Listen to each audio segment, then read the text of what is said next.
नमस्कार, आदाब। रेहानू के चैनल मेरी कहानी मेरी ज़ुबान में आपका स्वागत है। साइबर क्राइम के बारे में इतना चल रहा है आजकल और हर दूसरा बंदा इसका शिकार हो रहा है। मतलब लोगों की तो बातें सुनते ही हैं कि भाई ऐसा हो रहा है, इंटरनेट को संभालिए, कोई भी चीज़ OTP किसी को मत दीजिए, आपका ये नंबर है, आपका जो भी प्रोडक्ट आता है उसके ऊपर जो स्कैनर्स होते हैं उसको आप काट के फेंक दीजिए। ये सब सुनते ही आ रहे थे, लेकिन इतना मतलब बोलते हैं ना कि ख्याल में नहीं था कि ये हमारे साथ भी ऐसे हो सकता है। और जो मेरे साथ हो चुका, कल मैं बैठे बिठाए मतलब मुझे भी किसी ने इसी साइबर क्राइम में फंसा दिया और मेरे जो लग गए 20,000 रुपये। इतने अपने जानने वाले का नंबर जिससे हम रोज़ बात कर रहे हैं व्हाट्सएप कॉल पे, उसी के नंबर से मैसेजेस आ रहा है, उसको पैसे की ज़रूरत है। आदमी सोचता ना कई बार कि हो सकता है कोई अर्जेंसी हो, कोई ज़रूरत पड़ गई हो, कोई मतलब तो उस वक्त जो है दिमाग काम नहीं करता। और समझदारी तो यही है कि मतलब हम लोग इतने समझदार बनते हैं कि नहीं ऐसे मत करो, बच्चों को समझाते हैं, लेकिन पता नहीं उस वक्त हमारी जो समझ पे पता नहीं कैसे पत्थर पड़ जाते हैं, मतलब ब्लैंक हो जाते हैं। जैसा सामने वाले बोल रहा है वैसा हम करते जा रहे हैं। और मैं तो मतलब इतनी बड़ी बेवकूफ़ साबित हो गई कि जैसे जैसे उसने बोला वैसे वैसे मैं करती गई।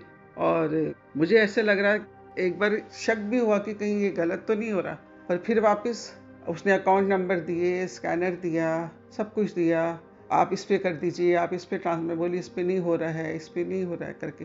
मतलब ऐसे चलता गया, काफ़ी लंबी बातचीत होती गई व्हाट्सएप पे, लेकिन जहन में एक मर्तबा भी ये नहीं आया कि ये कोई मुझे बेवकूफ़ बना रहा है।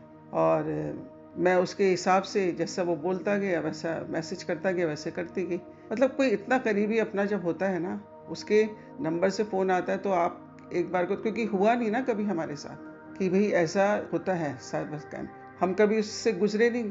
तो परिवार में से किसी का अगर कोई नंबर से आ गया कि भाई अर्जेंसी है, तो हम लोग मतलब फटक से वो चीज़ कर देते हैं, सोचते नहीं एक बार भी, और उस चक्कर में जो है फंस जाते हैं। और उसका रिटर्न तो मिलने वाला ही नहीं ना, वो पैसा गया मतलब गया, समझो वो जान माल का सदका गया। पर किसी की ज़रूरत में काम आता वो पैसा तो तकलीफ़ नहीं होती। वो पैसा ऐसे लोगों के फ्रॉड में चला गया कि पता ही नहीं, और तकलीफ़ इतनी ज़्यादा हुई उससे कि बयान भी नहीं कर सकते। लेकिन ठीक है, हर चीज़ का एक सबक होता है कि भाई ये मुझे इस एज में आके सबक मिला ये इतना। और मैं ये अपने करीबी लोगों से, जानने वालों से, जो मुझे सुनते हैं, मेरे चैनल को सब्सक्राइब किया है, उन सबसे मेरी रिक्वेस्ट है कि हमेशा इत्मीनान से, सुकून के साथ चीज़ों को करिए।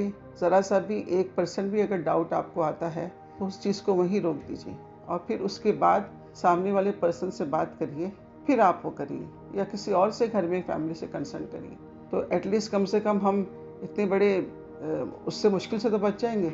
ये तो मेरा तो चलो 20,000 का नुकसान हुआ। जब कंप्लेंट करवाई पुलिस स्टेशन में तो वहाँ एक आदमी पहले से रो रहा था बैठा हुआ, उसके 19 लाख रुपए का स्कैम हुआ उसके साथ। तो दुनिया इतनी, मतलब बोलते हैं ना, क्या बोले, अभी कुछ समझ नहीं आता। ज़रूरत है, मुश्किलें हैं हर इंसान की ज़िंदगी में, पर उसका इस तरीके से फ़ायदा उठाना और लोगों को चीट करना, तो ये समझ के बाहर है।